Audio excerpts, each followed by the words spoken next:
Ethan had always believed the mountains had a rhythm, a pulse beneath the snow, beneath the trees. He had followed that pulse for years, seeking the quiet solace that the wilderness offered, the kind of silence that erased memories of human cruelty, the traffic, the endless noise of civilization. But as he trudged through the fresh snow of the northern slopes that morning, he sensed something in the rhythm that wasn't right. The air was crisp, almost painfully cold, carrying the scent of pine resin and the faint tang of frostbitten earth. Each breath he exhaled came out as a ghostly cloud, curling and dissipating too quickly, like a fragile warning that the world itself might vanish in the next instant. Ethan's boots sank slightly into the snow, leaving neat impressions. He paused, checking his path, and that's when he saw it. A footprint. It was enormous. At first he thought it might be a trick of perspective, snow piled unevenly, pressed by wind and frost. But the claws deep, gouged like knives, told him otherwise. This was no deer, no bear, not any animal he knew, not even a hybrid he could rationalize. His stomach twisted, a sick knot of instinct telling him to leave, run, vanish back down the slope to the safety of the lower forests. Yet something compelled him to follow. Curiosity, disbelief, the stubborn arrogance of a man who had spent his life mapping forests, cataloging wildlife, believing he understood the wilderness. The footprints led into a denser section of forest, where the pines grew so tightly together that the sunlight barely touched the snow beneath. Ethan's senses sharpened with the cold, every sound amplified. The cracking of a distant branch, the soft whisper of wind through needles, the subtle shift of snow under weight that wasn't his own. He adjusted his pack, gripping the strap tightly, and moved forward. The footprints continued, zigzagging unnaturally, sometimes doubling back, sometimes vanishing into patches of snow and reappearing yards later. Something about their path was intelligent, deliberate. The claws on the ground seemed almost to have been arranged, as though marking his journey, communicating. Hours passed. The forest grew quieter but not peaceful. The absence of birds, the lack of small animal movement weighed on him. The wind shifted suddenly, rattling branches above and making the snowflakes scatter like tiny shards of glass.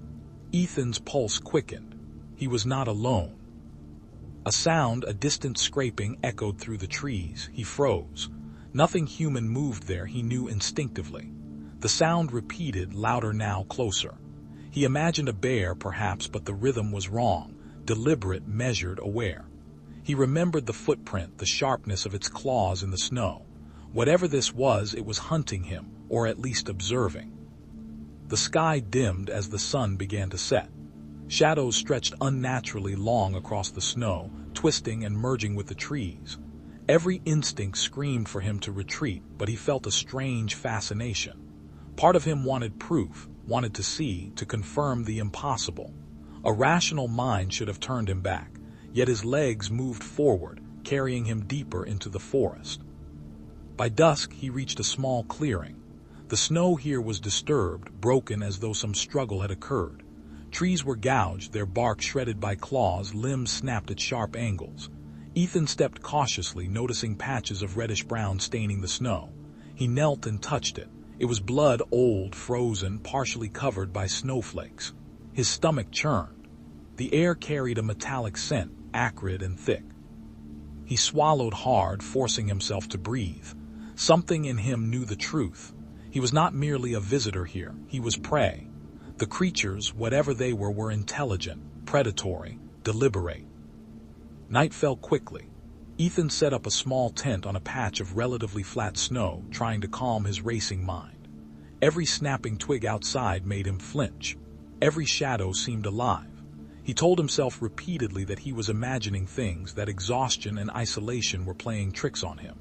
But when a gust of wind tore through the clearing, it carried a sound that made his blood run cold. A low, guttural exhalation, like a breath from something enormous, something inhuman. He pressed his back against the tent wall, trying to make himself smaller, inconspicuous. His flashlight illuminated the snow around him in a narrow cone, but the trees beyond the beam seemed to writhe and shift with shadows.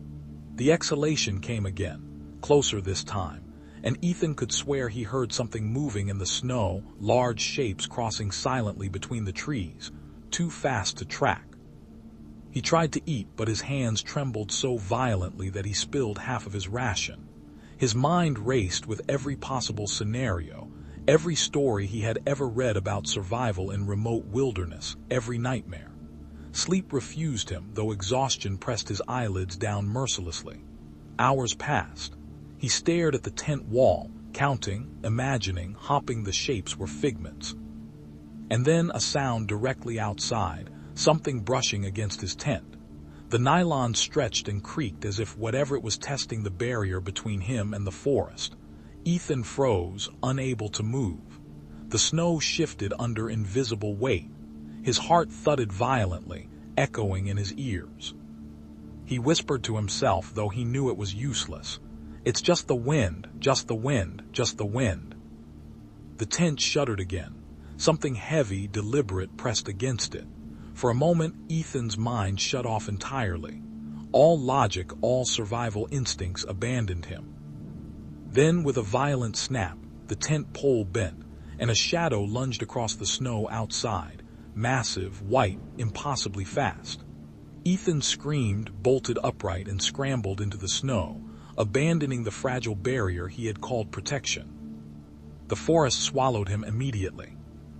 Branches tore at his jacket, snow burned his lungs, and through the white blur he glimpsed movement. Shapes taller than men, hunched, fast, intelligent. They moved not like animals, but like predators with purpose, surrounding him, observing, coordinating. And in that moment, as his legs burned and his mind teetered on the edge of collapse, Ethan understood one terrifying fact. He was no longer alone in the mountains. He had walked into a hunting ground, and he had no map, no compass, and no chance of outrunning what stalked him. Only survival, and a trembling, fragile hope that he might see dawn again. Ethan stumbled through the thickening forest, the snow crunching beneath his boots in a rhythm that felt almost mocking. Every exhalation came out in clouds, mingling with the faint mist rolling between the trees. The forest seemed alive in ways he had never noticed before. Branches twisted unnaturally, forming grotesque arches and shapes. The shadows in the dim light flickering, as though something unseen had passed by. The memory of the footprints and the shadow outside his tent haunted him.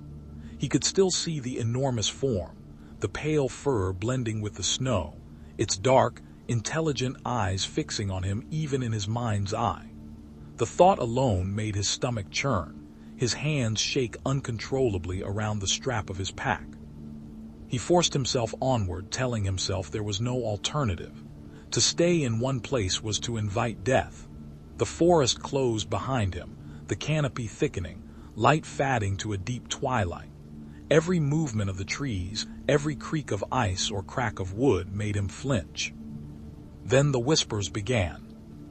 At first, Ethan thought it was just the wind threading through the pines, carrying sound and scattering it in strange ways. But the whispers persisted, carrying shapes, syllables he almost recognized but could not form into words. Sometimes they came in patterns, rhythms, as if communicating. And sometimes he could swear they mimicked him, the cadence of his breathing, his own muttered thoughts echoing back at him with subtle distortion. He pressed himself against a tree, trying to steady his mind. His heart pounded violently, each beat a drum announcing his presence.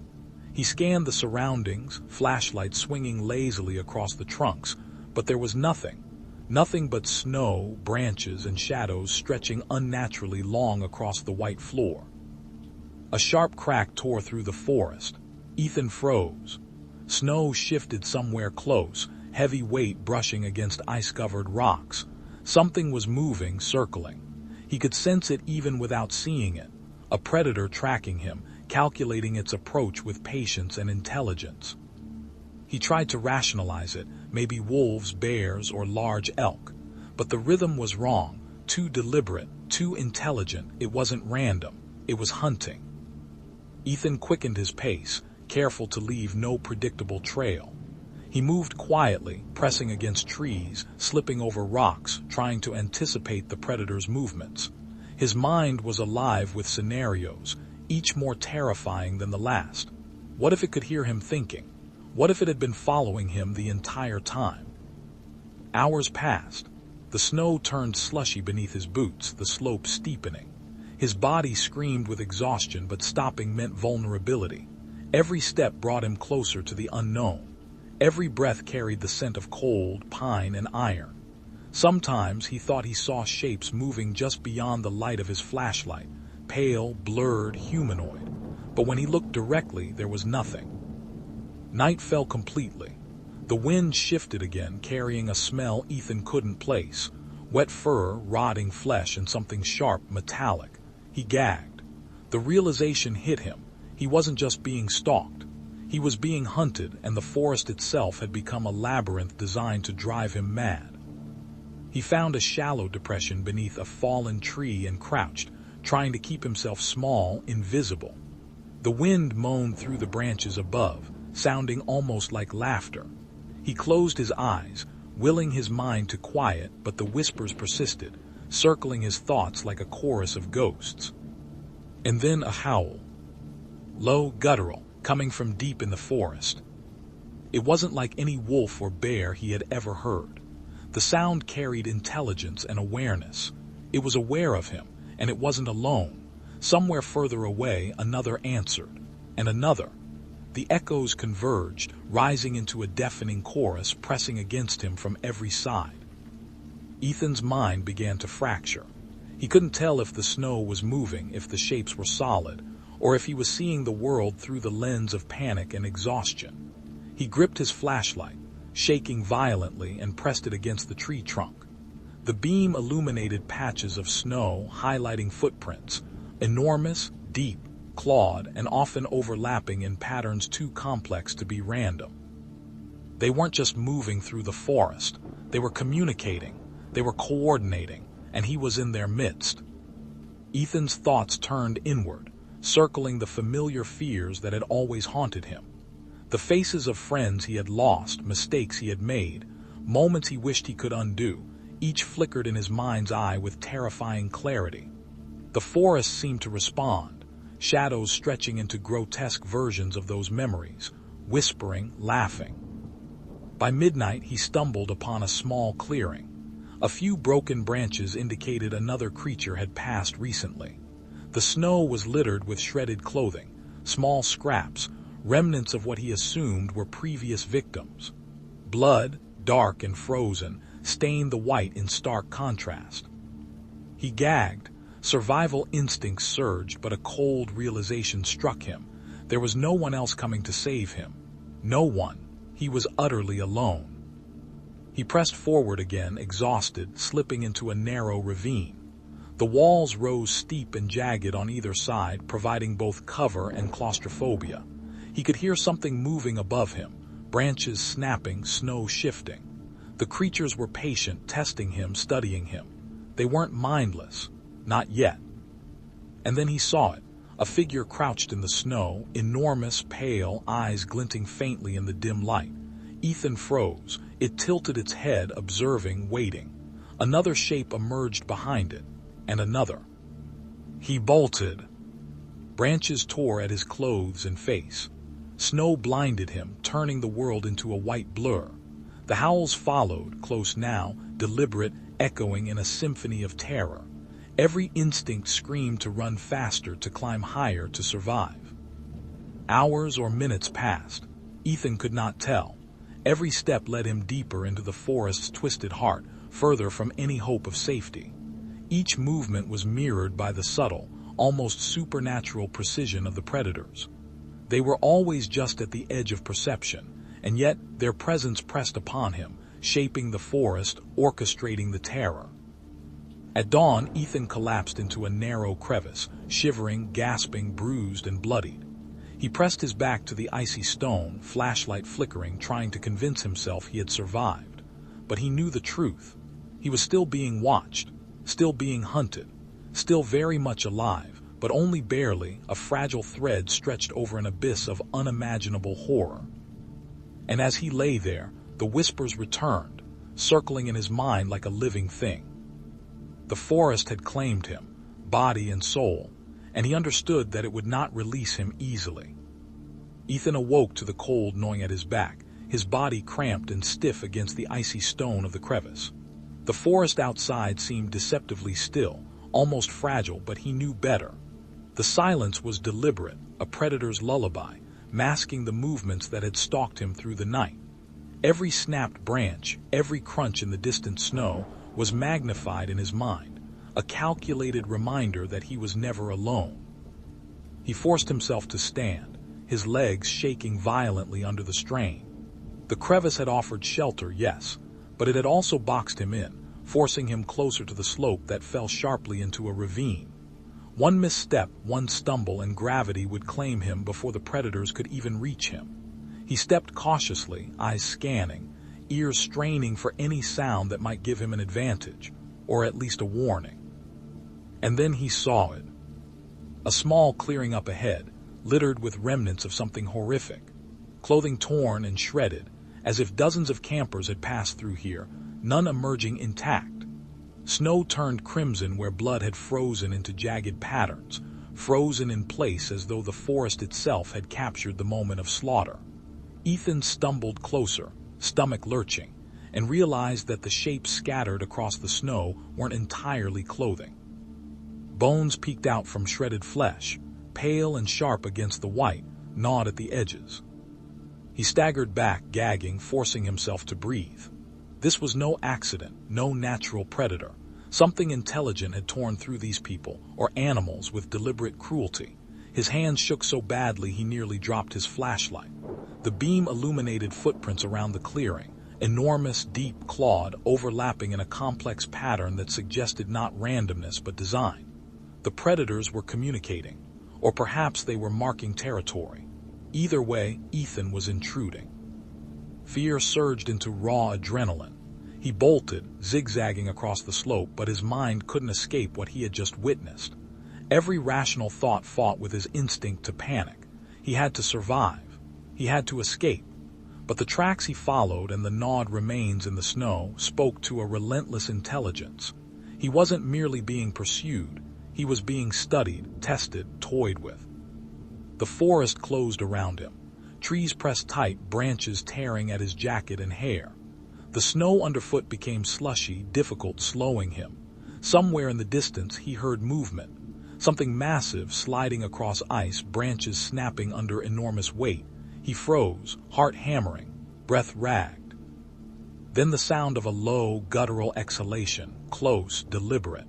His stomach dropped. The creature was near.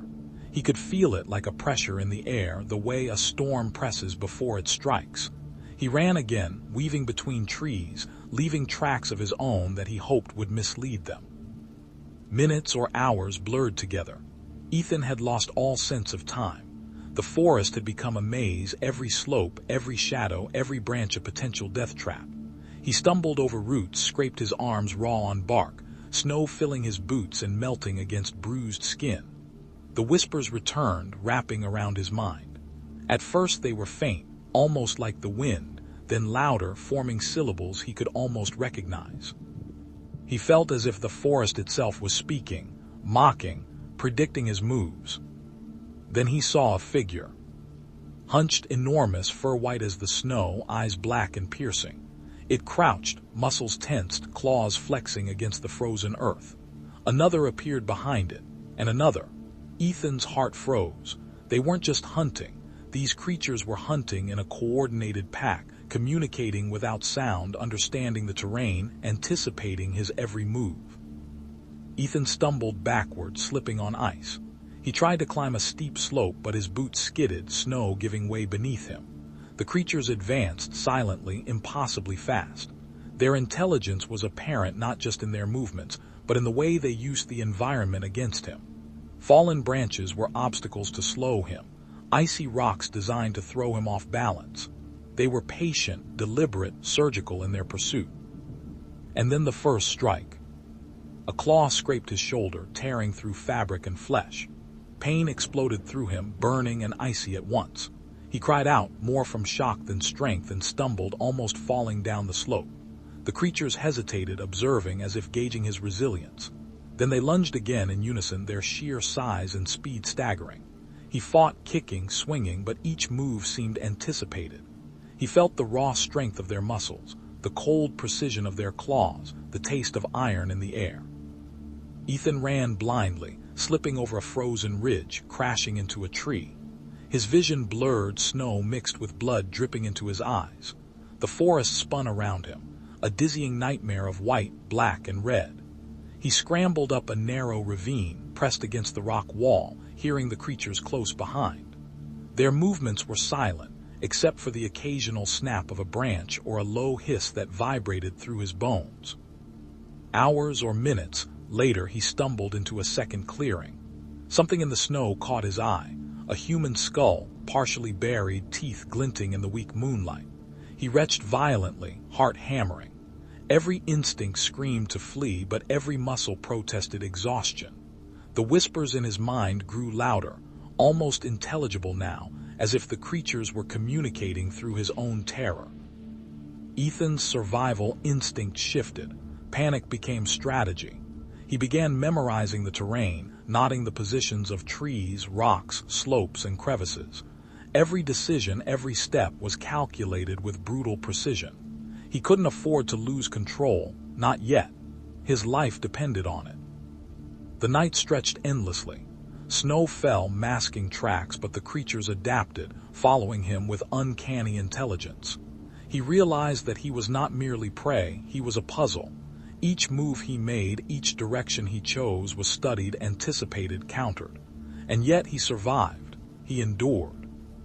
By dawn, Ethan found himself pressed against a rock wall, shivering, bleeding, exhausted beyond measure. His clothes were torn, body bruised and raw. The forest around him seemed almost serene in the early light, but he knew better. Somewhere beyond the veil of trees, the creatures were watching, waiting, patient.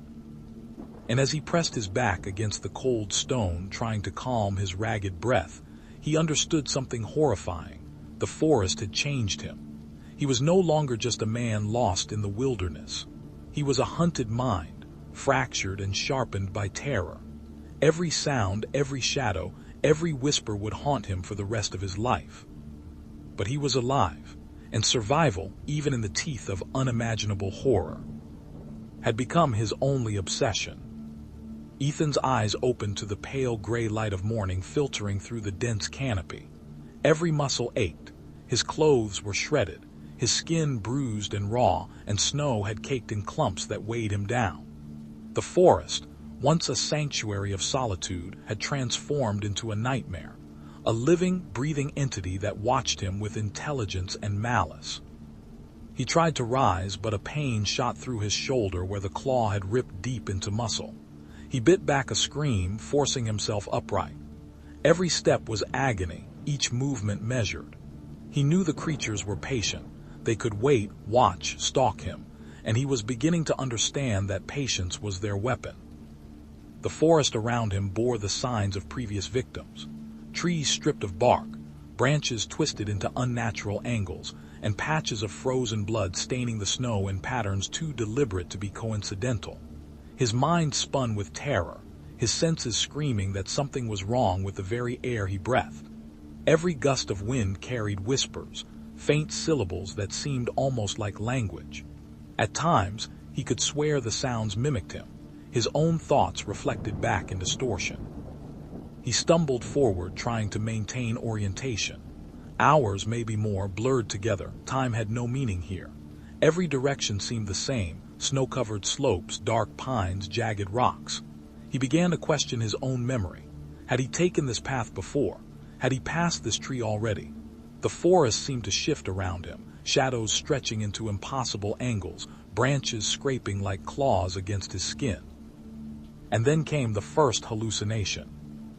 He saw shapes moving just beyond his vision, tall, pale forms with glowing eyes, crouched and watching. When he turned, they vanished, melting into the snow and shadows. Panic surged. His mind, fraying from exhaustion and fear, refused to accept reason. The creatures were everywhere. No matter which way he ran, which crevice or slope he sought, he could sense them, waiting, circling, anticipating. He stopped to catch his breath near a partially frozen stream. Water trickled beneath the ice, a soft sound that was almost comforting. But even here, the whispers returned, circling in his mind like predators themselves. Shapes seemed to flicker in the reflections of the ice. He recoiled, almost falling in, heart hammering. It was as if the forest, the snow, the very wind conspired against him. Hours passed in a haze of exhaustion, hallucination, and terror. Ethan began to notice the trees themselves bore subtle messages. Branches bent in unnatural patterns, roots twisted to form grotesque symbols, as if the forest was writing in a language he could not comprehend. Footprints appeared in patches of snow where he had not walked, enormous, clawed, overlapping in a deliberate sequence. The creatures were leaving signs not just for him, but for something else, something unknown. Ethan's thoughts spiraled. He questioned every sound, every movement. Was the snapping of a branch above him real, or had his mind created it? Was that rustle of snow a bear, or something taller, more intelligent, something capable of planning his death with meticulous calculation?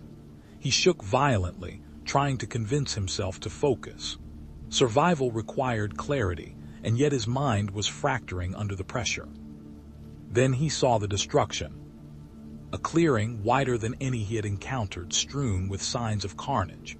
Snow was stained deep red, a frozen river of blood winding around broken tree trunks. The remains of what had once been a campsite lay scattered, backpacks shredded, clothing torn, bones gnawed clean. Something had torn through the place with deliberate violence. No human could have done this. No animal either. The creatures were intelligent. They were hunters, strategists, and they had already learned from him, or so it felt. The air was thick with the metallic scent of blood and decay. Ethan gagged, retching into the snow, stomach twisting with fear and nausea. He forced himself to look closer.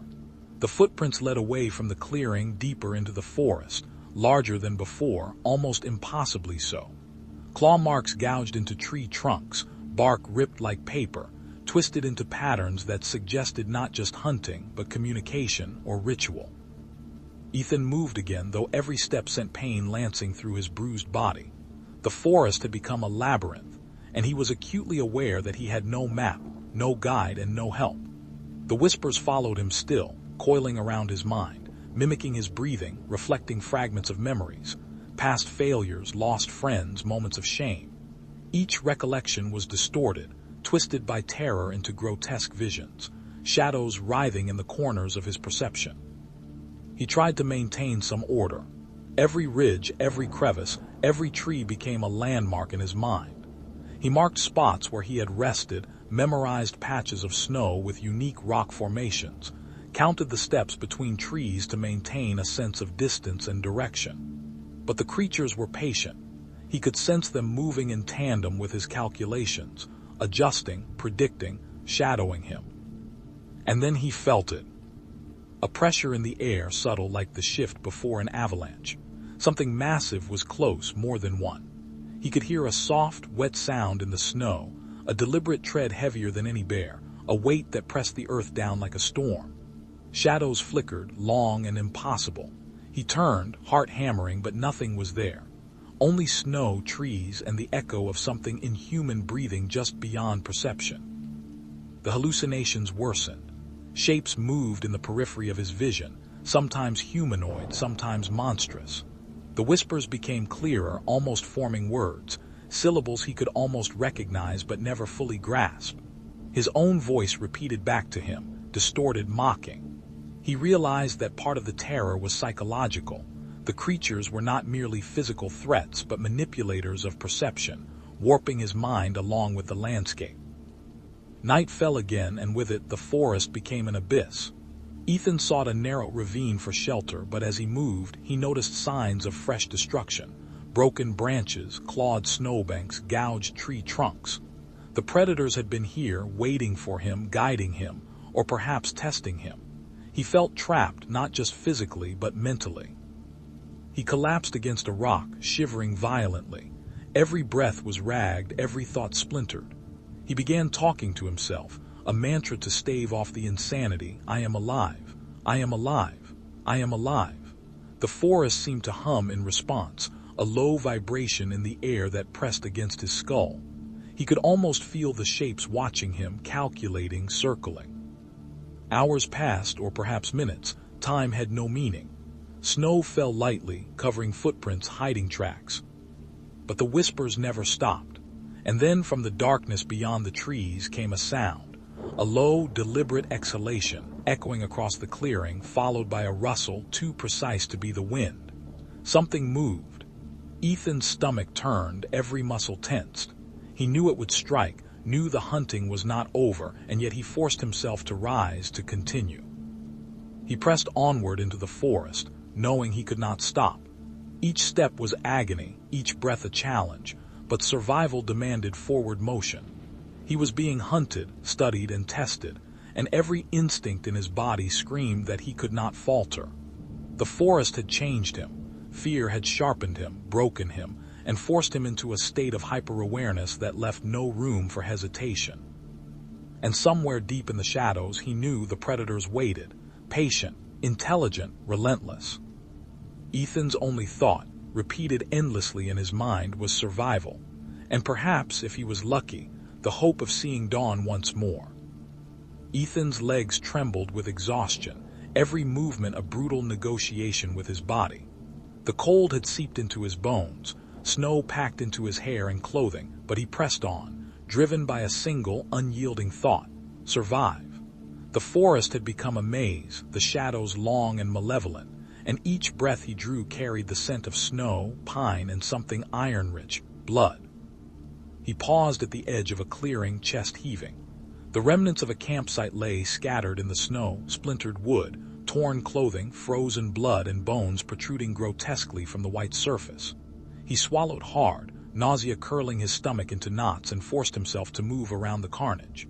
His hand grazed the cold metal of a broken pot, smeared with red that had long since hardened. Something had been here, something massive and intelligent, and he could sense it watching, studying. A low, guttural growl echoed from the tree line, vibrating through the icy ground. Ethan froze, muscles locked, eyes scanning the dense forest. The sound came again, closer, deliberate. Something moved, something enormous. Then he saw it. A figure stepped into the clearing, massive, covered in pale fur that almost glowed in the dim light. Its eyes, black, intelligent, unblinking, fixed on him. Ethan's heart seized in his chest. The creature's head tilted, studying him, evaluating him. Its claws dug into the snow, leaving deep gouges in the frozen surface. Every instinct screamed to flee, but his legs refused to cooperate, as if the forest itself held him in place. Another appeared, emerging silently from the shadows behind the first. Then a third. They were enormous, towering over him, humanoid in shape but impossibly powerful, their muscles rippling beneath thick fur. They moved with a terrifying intelligence, circling the clearing, coordinating without sound. Their gaze followed him, each step calculated. Ethan's mind raced. He remembered the footprints, the torn campsites, the remnants of previous victims. He understood with a terrifying clarity that they were not only hunting him, they had studied, learned, adapted. His survival depended on quick thinking, but his body screamed in protest, exhausted and battered. He backed toward a large, fallen tree, hopping for some barrier, some semblance of defense. The first creature lunged, its speed impossibly fast. Ethan barely twisted out of the way, snow spraying into his face, and his shoulder collided with the trunk. Pain exploded in his side, but he scrambled upright, flashlight swinging, illuminating the massive figure. Its claws gleamed in the weak light, sharp and deadly. Its mouth opened slightly, revealing jagged teeth, yellowed and curved. Ethan's stomach turned. He swung the flashlight in desperation, hoping the sudden movement would disorient it, but it only tilted its head, almost curious, as if mocking him. The second Yeti lunged, swiping with a claw that tore through snow and ice with a sound like metal ripping. Ethan barely ducked, feeling the wind from its strike brush across his hair. He stumbled, falling to one knee, and the creatures advanced, patient, unhurried, calculating each movement. He tried to scramble to his feet, but pain radiated from his bruised muscles and clawed shoulder. Snow filled his eyes, stinging, and he hissed in frustration. The first creature stepped closer, its breath visible in the cold air, heavy and deliberate. Ethan could see every detail: sinewy muscles beneath thick fur, the curve of its claws, the intelligence in its gaze, and the raw, almost human cunning in its movements. And then it struck. Pain erupted as a claw raked across his arm, tearing flesh, ripping through muscle, sending a shock of agony up to his shoulder. Ethan screamed, kicking and thrashing, but the creatures were relentless. The third Yeti circled, testing him, waiting for an opening. His blood poured into the snow, freezing immediately, leaving stark crimson streaks against white. Ethan knew he couldn't fight them head-on. He darted toward a narrow ravine, hopping to funnel them, limit their advantage. Snow sprayed as he ran, boots slipping on ice. The creatures followed with horrifying precision, adjusting their movements to match his. Every turn he took, every obstacle they navigated effortlessly, predicting, coordinating, observing. The forest became a nightmare of motion, shapes, shadows, and sound. Ethan's vision blurred, exhaustion and pain warping his perception. The whispers returned, mingling with the creature's guttural growls, circling in his mind, echoing his fear, reflecting fragments of memory. Faces of lost friends, mistakes, shame, humiliation, all twisted into grotesque visions in the snow. He stumbled into another clearing, this one littered with broken branches, gouged tree trunks, and more frozen blood. He gagged at the smell, a thick metallic tang that burned his nostrils.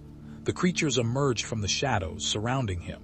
He could see the intelligence in their eyes, the deliberate coordination of their movements.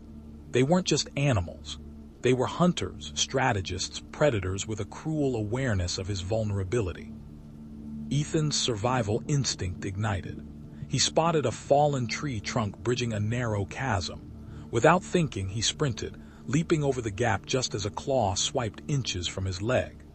Snow sprayed and he hit the ground rolling, pain exploding in his side and shoulder. He scrambled up, heart pounding, lungs burning, blood dripping from wounds. The creatures did not hesitate. They adjusted, splitting into two, bounding across the clearing with terrifying grace.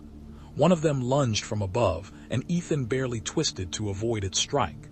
The other advanced from the side, eyes locked on him, teeth bared, claws digging deep into the snow. He ran, leaping over roots, crashing through brush, the sound of his own ragged breathing competing with the creature's exhalations. The forest seemed alive, every tree, every shadow, every slope conspiring with the predators. Ethan's mind fractured further. He could no longer distinguish reality from hallucination. Shadows became shapes, whispers became voices, and every movement of snow or ice felt deliberate, malicious, intentional. He stumbled into a narrow ravine, snow slick beneath his boots. Pain and blood burned through his body, but he forced himself onward, scrambling over rocks and branches. The creatures followed, patient, relentless, as if savoring the hunt. One creature leaped from above, claws slicing through the air where his head had been moments before. Ethan twisted, heart hammering, and ran deeper into the narrowing chasm. He collapsed briefly, panting, bleeding, shaking violently. Snow covered his wounds slightly, numbing some of the pain, but he knew it wouldn't last. The creatures were patient. They had learned him, studied him, understood his limits, and yet he was still alive. Ethan forced himself to move again, navigating the jagged rocks and steep slopes. His hands and legs burned with exhaustion, every step a negotiation with agony. The forest whispered and shifted around him, shapes flickering in peripheral vision, branches scraping like claws. He realized that the terror was no longer just physical, it was psychological. Every moment, every sound, every shadow was designed to break him, to warp his mind. Hours or minutes later, he found a narrow cave partially hidden behind a fallen tree. Desperation drove him inside. The darkness pressed in, suffocating and cold, but it offered concealment, however temporary. He pressed his back against the rock, trying to slow his breathing, trying to understand how he had survived the encounter. Outside, the creatures lingered, their guttural exhalations vibrating through the snow, patient and deliberate. Ethan realized something horrifying. They weren't just hunting. They were teaching, testing, probing his limits, and the forest had become their laboratory with him as the subject. As he pressed himself into the darkness, bloodied and shaking, he repeated a single thought over and over, a fragile mantra in the midst of terror: survive, just survive. Ethan pressed himself deeper into the cave, the darkness swallowing him like a living thing. His breath fogged in the cold, sharp and shallow, each exhale rattling against the jagged rock walls. The forest outside had receded into silence, but the memory of the Yeti's movements lingered, vibrating through his nerves. Every instinct screamed that they had followed him this far, waiting just beyond the mouth of the cave, watching, patient. The cave floor was uneven, slick with ice and blood that had already congealed into a dark, viscous stain. Ethan stumbled over jagged stones, scraping his hands and knees raw. Pain shot through his shoulder where the claws had torn muscle, but adrenaline blunted the edge enough to allow movement. He forced himself deeper into the twisting passageways, each turn narrowing, walls pressing in like the forest itself had become a trap. The farther he went, the more the air thickened with the scent of rot and iron.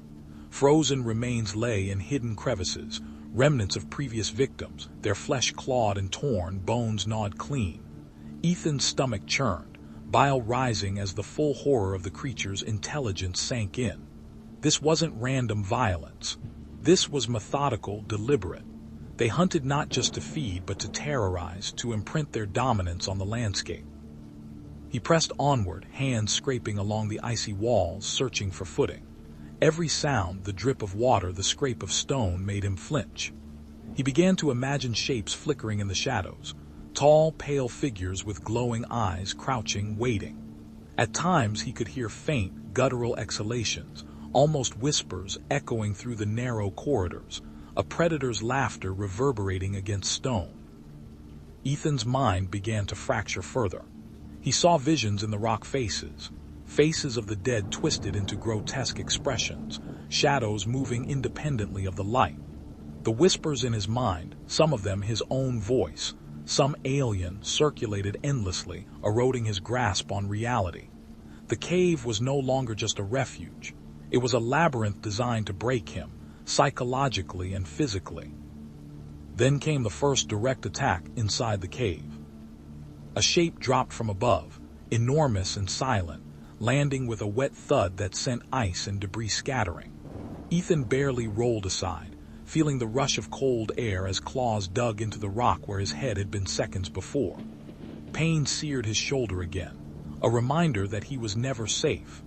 Another figure emerged from the shadows, circling, stalking, observing with an intelligence that chilled him to the bone. Ethan scrambled backward, kicking loose stones to slow them, hurling them blindly. One struck the lead creature in the chest, eliciting a deep, resonant growl that shook the cave walls. The sound reverberated in his skull, a vibration that seemed to penetrate bone and marrow. His hands bled from the jagged rocks, his body bruised and raw, but he refused to stop. Survival demanded movement, ingenuity, and a cold, sharp focus. The creatures attacked in patterns, splitting, flanking, herding him through narrow corridors. Every time he thought he had found a temporary refuge, they adjusted, adapting, predicting. He realized with a grim clarity that they were not just following him.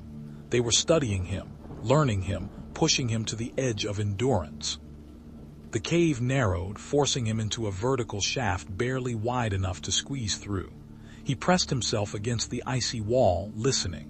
The wet, guttural breaths of the creatures echoed from above and below. They were patient, they were methodical, and he was trapped. One of them lunged from a ledge above, claws raking across the wall beside his head. Ethan felt ice chip and stone flake under the force, the vibration through his shoulder making him cry out. He scrambled forward, sliding along the ice, heart hammering. The other creature followed, bounding with terrifying precision. The sound of claws scraping stone echoed endlessly, a symphony of terror. Ethan reached a small cavern, a natural alcove partially hidden by shadows. He collapsed against the rock, shivering violently, blood running down his arms and legs from multiple cuts and abrasions. He pressed his palms to the stone, trying to steady his breathing, trying to focus on something, anything other than the intelligent horror outside. The scent of blood was thick in the air, mingling with the metallic tang of the cave. Ethan gagged, forcing himself to remain still, imagining the creatures outside sniffing, circling, waiting. Every muscle tensed, every nerve fired. He could feel their presence in the vibrations of the cave floor, in the subtle echoes of dripping water. They were near, too near. Hours, or perhaps it was only minutes, passed in tense stillness. Ethan's mind wandered into memories, past trauma and regret colliding with the present terror. Faces of friends lost, moments of shame and failure all flickered across his mind. The forest and the cave seemed to twist these memories into grotesque parodies, shadows forming shapes, whispers forming words. His own thoughts began to betray him, echoing in the cold stone, fragmented and distorted. Suddenly, movement. A creature emerged into the alcove, massive and towering. Its eyes gleamed with malevolent intelligence. Ethan scrambled backward, slipping on the ice, his bloodied hands leaving smeared red streaks across the wall. He struck out blindly with a broken rock, hitting the creature's chest. It paused, sniffing, tilting its head in a disturbingly human-like curiosity. Another followed, its claws scraping against stone, tearing grooves deep into the cave wall. The creatures coordinated effortlessly, blocking exits, cutting off paths. Ethan realized that fleeing might no longer be possible. The cave had become a trap, and the creatures had learned his patterns, predicting his moves with frightening accuracy. Desperation clawed at him. He searched the cave for anything, sharp rock, fallen branch, ice shard, that could serve as a weapon. He found a jagged piece of stone, clenching it in his hand, teeth gritted. Survival no longer meant running. Survival meant confrontation, improvisation, and sheer will. The creatures lunged again, and the fight began. Ethan swung the rock blindly, striking one in the arm, feeling the weight of its muscles beneath the fur, hearing the wet, tearing sound of flesh. Pain exploded as claws found his side, raking deep into his torso. Blood spattered the walls, a metallic cloud filling the confined space. The creatures were relentless, brutal, and horrifyingly intelligent. Ethan fought with everything he had left, striking, kicking, rolling, trying to avoid death by inches. The cave echoed with growls, screams, and the wet, shattering sounds of claws and stone. His blood mixed with the frozen snow and stone dust, turning the floor into a crimson mess. Pain, terror, and adrenaline surged in an endless loop. When the creatures pulled back momentarily, Ethan was left collapsed against the wall, panting, soaked in blood, his own and theirs. Every bone ached, every muscle screamed. He realized with grim clarity that the cave was no longer merely shelter. It was a battlefield, a laboratory of fear, and he was trapped inside the center of it. Outside, the low, guttural exhalations resumed. They were patient, unhurried, observing. Ethan pressed himself into the shadows, trembling, bleeding, and aware that he was being tested, hunted, and studied.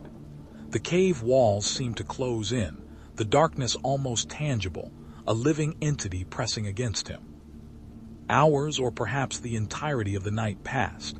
Ethan remained crouched, the piece of stone clutched in his hand, listening to the whispers in the darkness, the growls in the stone, the rhythmic breathing of creatures beyond perception.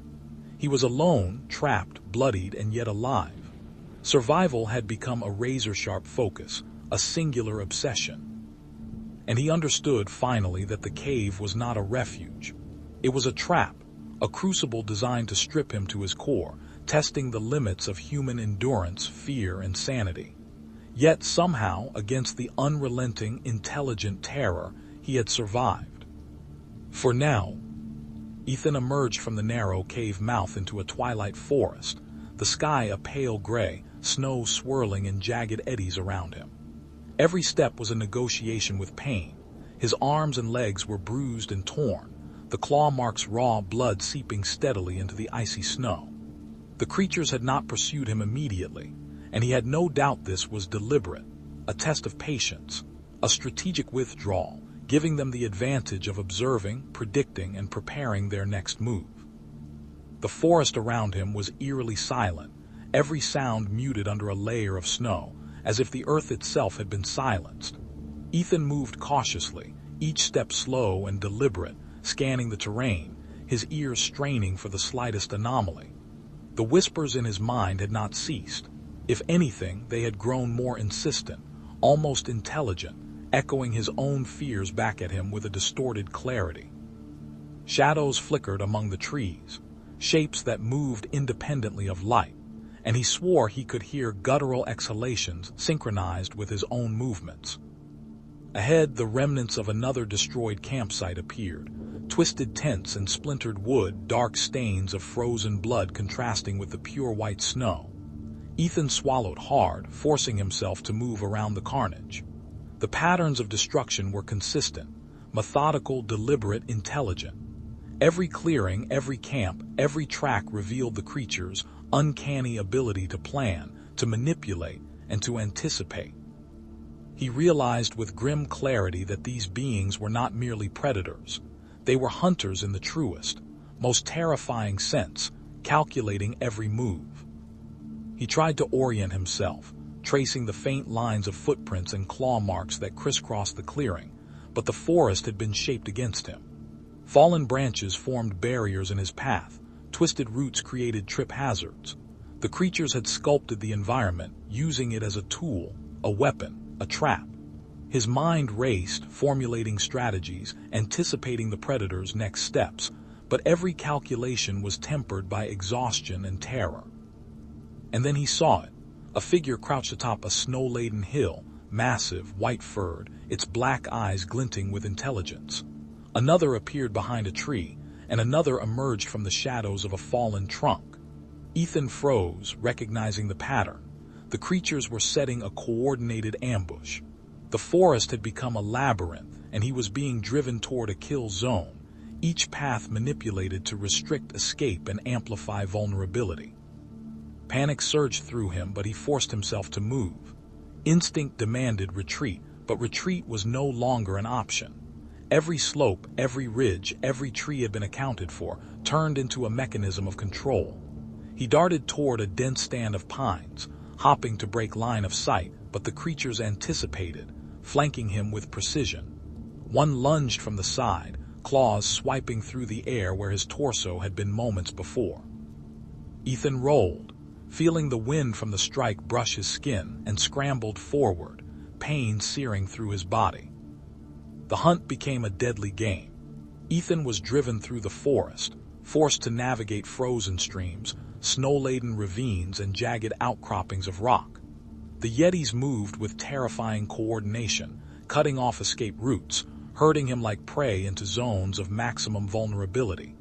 Their intelligence was undeniable. They were not chasing randomly but predicting his patterns, adapting instantly, and exploiting every weakness in his movements. Blood dripped from multiple wounds, freezing as it met the snow. Ethan felt exhaustion threatening to collapse him, but sheer will pushed him onward. He remembered the jagged stones in the cave and picked up a broken branch, sharpening it against a rock to create a makeshift spear. Survival demanded improvisation, and improvisation demanded clarity of mind he scarcely possessed. The whispers in his head, some his own, some the creature's, urged him to move faster, think sharper, strike harder.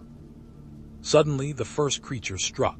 It lunged from behind a fallen pine, claws slashing through snow and ice with a sound that reverberated in his bones. Ethan barely dodged, pivoting to thrust the sharpened branch into its chest.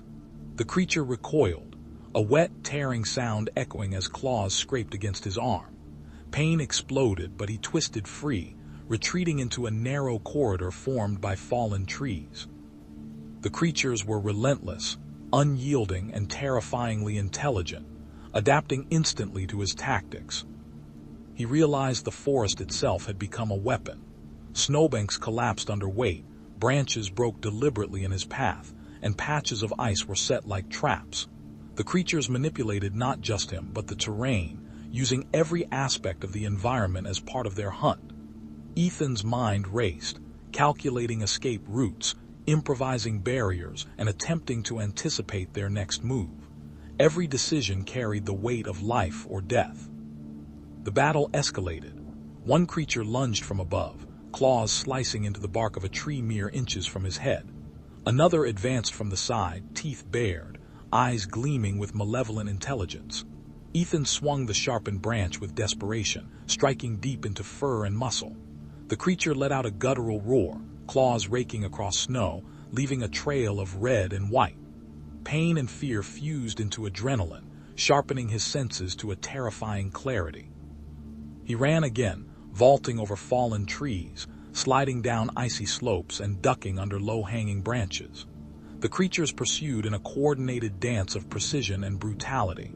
Each strike, each movement was calculated, testing his limits, probing his weaknesses. He stumbled into another clearing, the remains of a previous kill scattered across the snow. Bones broken, flesh shredded, blood frozen into grotesque patterns. He gagged, forcing himself to look away, focusing instead on the path forward. Exhaustion and terror combined, but a glimmer of strategy emerged. Ethan lured the creatures toward a series of narrow ravines and ice-covered rocks, using the terrain to limit their size advantage. He dodged, rolled, and struck where possible, leaving trails of blood in his wake to distract, to mislead, to survive. The creatures adapted instantly, anticipating every tactic, yet he endured. The chase continued through nightfall, shadows stretching and merging with the forest. Ethan could feel their presence constantly, the vibrations through the snow, the subtle echoes in the air, the intelligence in their movements. They were patient hunters and he was their quarry, trapped in a relentless, orchestrated hunt. Every wound, every scar, every cut reminded him of his mortality. Yet, against impossible odds, he pressed on. Finally, he reached a steep slope leading to a dense copse of pines, narrowing the forest into a near-impassable barrier. The creatures hesitated, their intelligence evident in the calculated pause. Ethan seized the moment, pressing himself into the shadows, every nerve alert, muscles coiled like springs. The forest, the creatures, and the snow had become extensions of one another, a deadly symphony of predator and prey, and he had learned through blood, pain, and terror how to move within it. For the first time, he felt a spark of control, however fleeting. The creatures were intelligent, yes, but they were also bound by patterns, by instincts sharpened to a terrifying edge. He could predict, he could anticipate, he could survive. The forest held its breath, the creatures observed, and Ethan, bloodied, battered, and shivering in the cold, prepared for the next move. Survival was no longer merely a goal, it was a war of wills, a test of cunning, strength, and endurance. The hunt was far from over, but for the first time he felt he could fight, not just flee. Ethan's lungs burned with every desperate breath as he stumbled through the snow-laden forest. The pale gray light of dawn barely penetrated the dense canopy, casting everything in muted shadows that seemed to shift, flicker, and leer at him. His body was a patchwork of wounds, clawed, bruised, and bloodied, yet he forced himself onward. Survival demanded movement, and every instinct screamed that the creatures were close, orchestrating his torment with patient intelligence. The forest around him was a labyrinth of frozen branches, jagged rocks, and icy slopes, all seemingly designed to trap him. Every snapped twig, every shift of wind across the snow felt deliberate, as if the very environment had become a weapon in the Yeti's hands.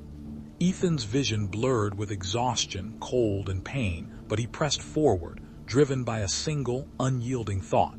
He had to escape. Behind him, the low, guttural exhalations resumed.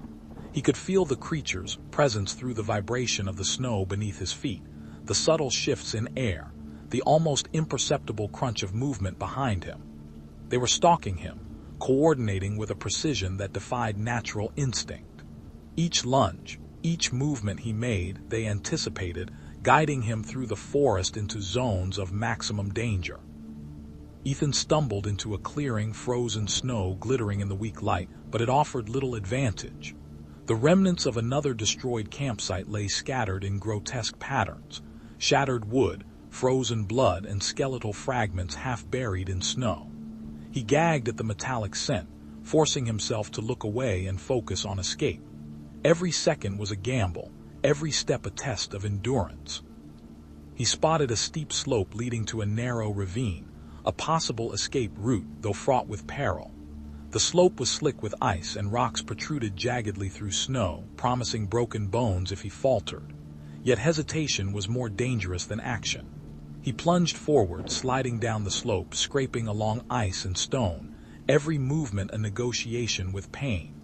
Behind him, the exhalations grew louder, more deliberate, as the creatures followed.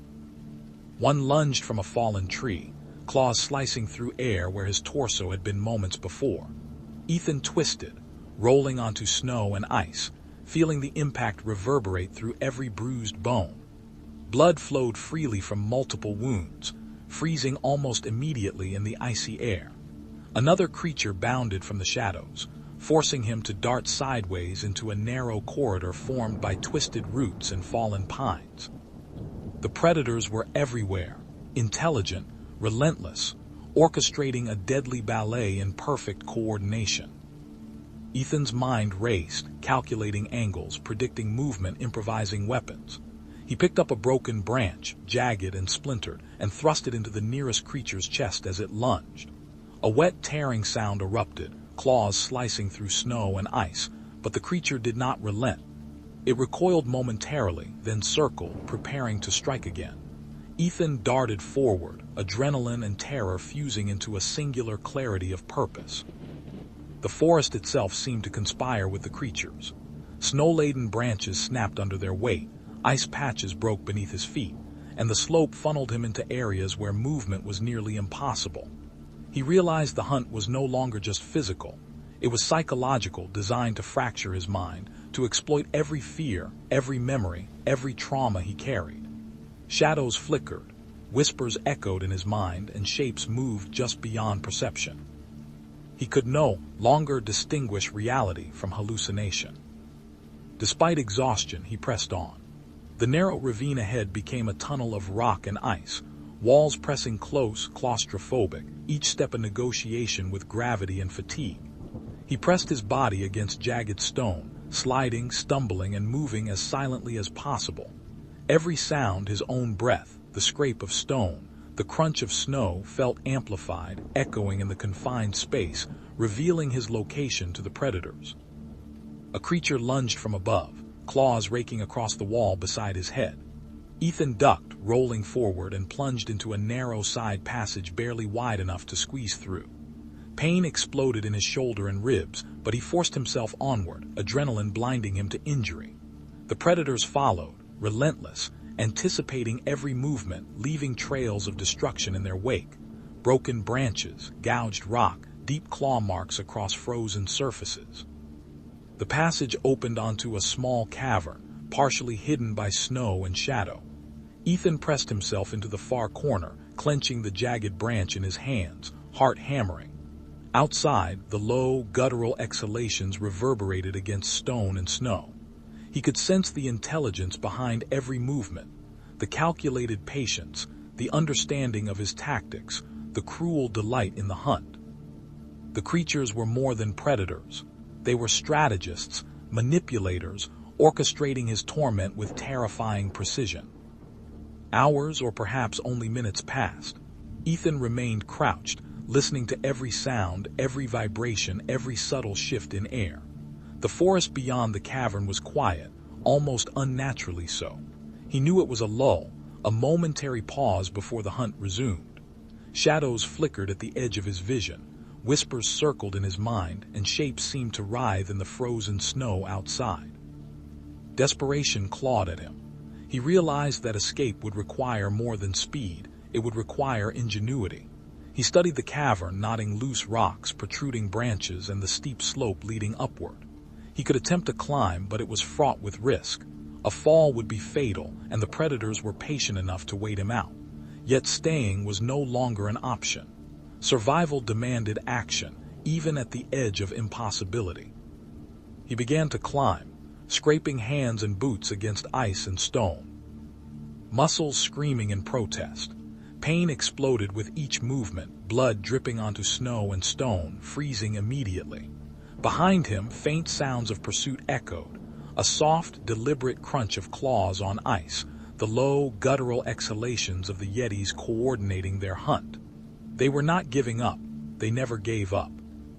Halfway up, Ethan stumbled, sliding dangerously close to a jagged rock edge. He caught himself with the jagged branch, driving it into a crack to hold his weight. Pain seared through his arms and ribs, but he forced himself to continue.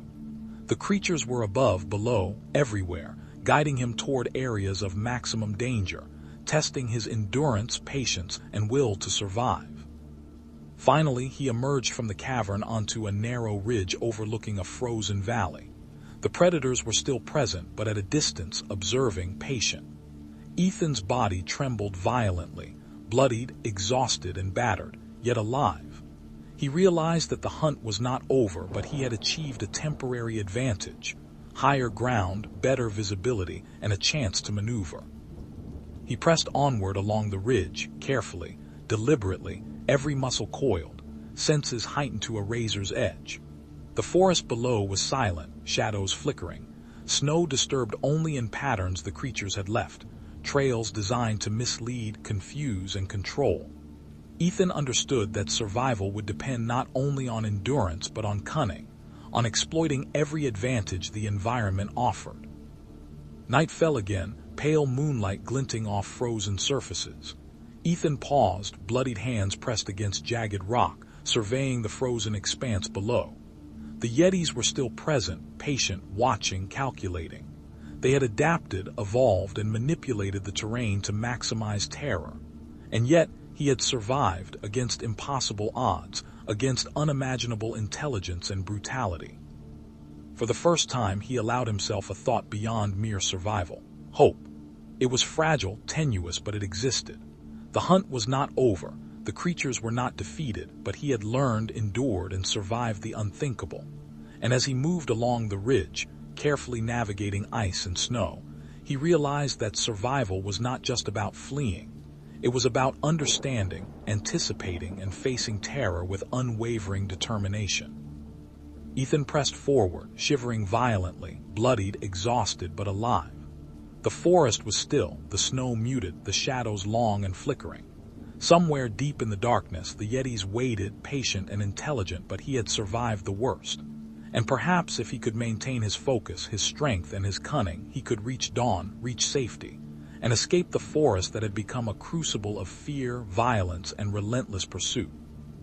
Ethan stumbled into the sparse light of dawn, the first pale rays filtering through the dense forest. Every muscle screamed in protest, his body a canvas of claw marks, bruises, and frozen blood. Pain had become a constant companion, and yet he moved forward, driven by a single, unrelenting thought: survive. He had escaped the immediate pursuit, but the forest still felt alive, a labyrinth of shadows, whispers, and unseen eyes. The events of the past nights, the hunts, the confrontations, the narrow escapes, played over in his mind like a grotesque film. He could still see the creatures' black, intelligent eyes, feel the vibration of their movements through snow and ice, hear the guttural exhalations echoing in every corner of the forest.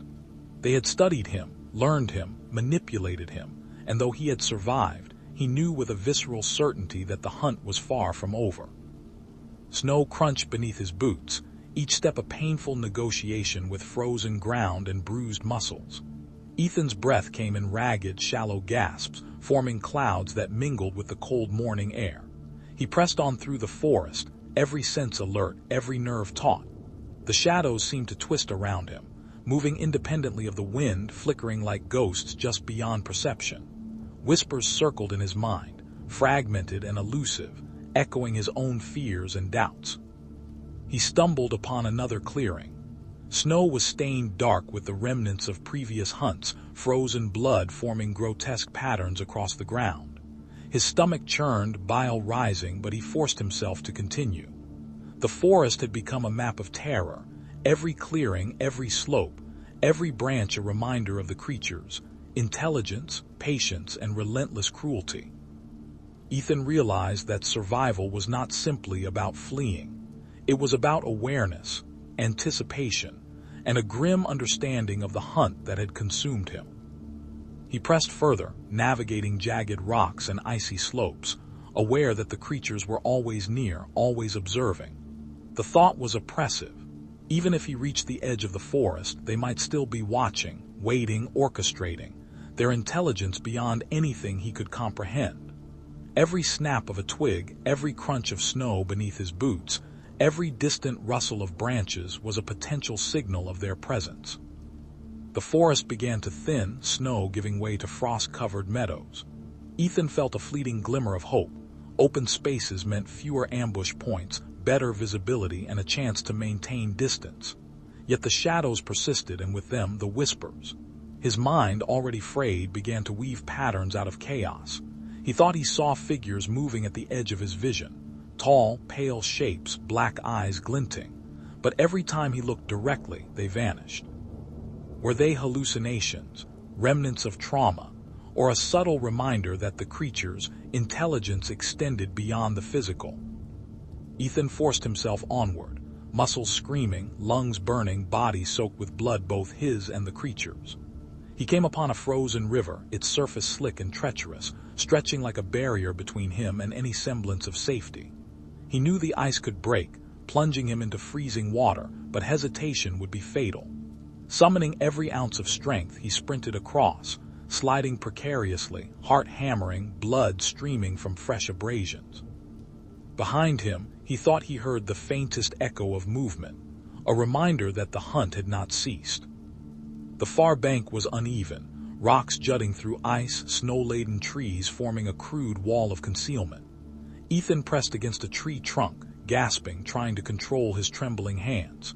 He was alive, but he was also aware that alive was a fragile state, a temporary reprieve in a nightmare that might never end. The creatures had been patient, methodical, and intelligent beyond natural understanding. He had survived by luck, cunning, and sheer will, but the forest, the snow, and the creatures themselves had marked him. He sat for a moment, leaning against the rough bark of a pine, blood dripping from his hands, staining the snow crimson.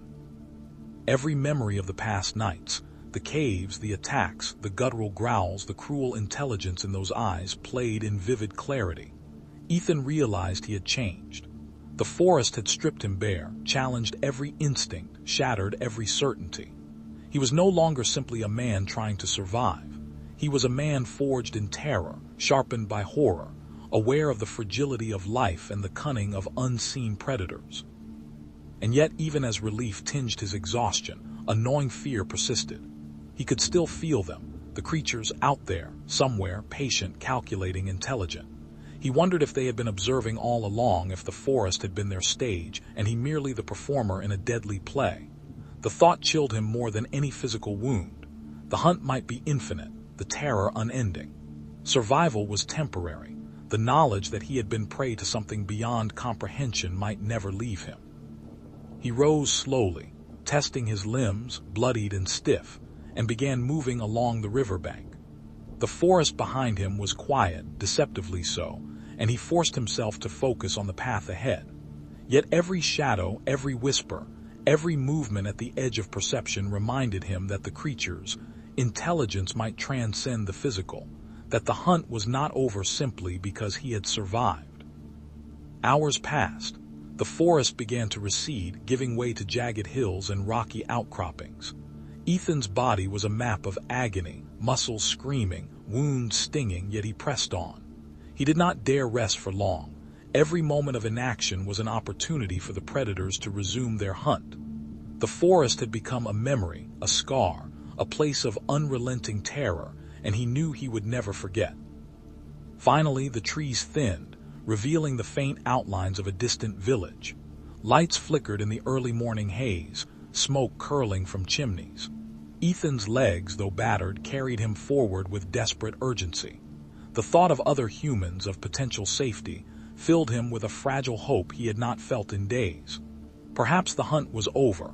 Perhaps he had finally escaped the grasp of the creatures. Yet even as he approached civilization, his mind refused to rest. Shadows flickered in peripheral vision, whispers echoed faintly at the edge of hearing, and he felt the persistent, gnawing awareness that the creatures might still be watching, still learning, still waiting. Survival had not ended the terror. It had merely shifted it, transformed it into something more subtle, more pervasive. The forest, the snow, the intelligence behind the terror had marked him forever. He paused at the edge of the village, snow crunching under his boots, blood dripping and freezing in the morning cold. A final thought crystallized in his mind, chilling in its clarity. Survival was not the end. The creatures, the forest, the terror, they were part of a cycle he might never escape. And somewhere in shadows and whispers, they waited, patient, intelligent, eternal. Ethan stepped forward into the village, the dawn pale and uncertain. He was alive. He had survived. But the hunt, the memory, the fear, the presence would follow him forever, a shadow on his mind, a whisper in the wind, a pulse beneath the snow. The terror had not ended.